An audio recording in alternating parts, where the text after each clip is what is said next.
మన EPL echo form ఉన్న ఏదైతే ఉందో అక్కడ ఈరోజు మీకు ఫస్ట్ టైం మన కంపెనీ నుంచి కొత్త యూనిట్లోంచి మీ అందరికీ కూడా ఎగ్ మన ఈపీఎల్లో ఎగ్ ఎలా ప్రొడక్షన్ అవుతుంది, ఆ ప్రొడక్షన్ అయిన ఎగ్ని ఎలా అనేదాన్ని చూపించబోతున్నాం.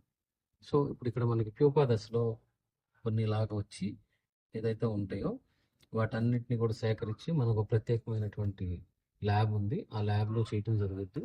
అక్కడి నుంచి తయారైన ఎగ్ని మనం ఇట్లా తీసుకొచ్చి చక్కగా ఇప్పుడు మీకోసం షూట్ చేయడం కోసం ఈ ఎగ్ అంతా కూడా ఇక్కడికి చేర్చడం జరిగింది. వీటిల్లో అవి లే చేయడం జరుగుతుంది. ఎగ్స్ని పెడతాయి. వాటిని మళ్ళీ మనం ఒక 5 రోజులు ట్రైల్లో ఎలా చేస్తున్నాం అనేది కూడా ఇందులోనే వీడియోలో ఉంటుంది.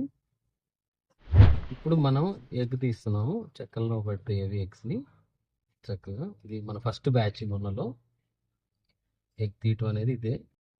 అదిగోండి చక్కగా చూసారుగా, ఎగ్ ఇదంతా ఎగ్గే. దాన్ని జాగ్రత్తగా మనం తీయటం జరుగుద్ది. సో ఇదిగోండి ఇదంతా కూడా ఎగ్. సో ఈ ఎగ్ అంతా కూడా కలెక్ట్ చేయడం జరుగుతుంది. మీరు కలెక్ట్ చేయడం కూడా చూదురు. కానీ మీకు చూపించడం కోసం ఎగ్ని ఇలాగ తీయటం జరుగుతుంది. మనం చక్కగా ఇలా తీసిన ఎగ్ని స్పూన్లో వేద్దాము సరదాగా. సో ఒక చెక్క మీద ఎంత ఎగ్ వస్తుంది అనేది చూద్దాము. అంటే 2 జాయింట్లో పెడుతూ ఉంటుంది. సో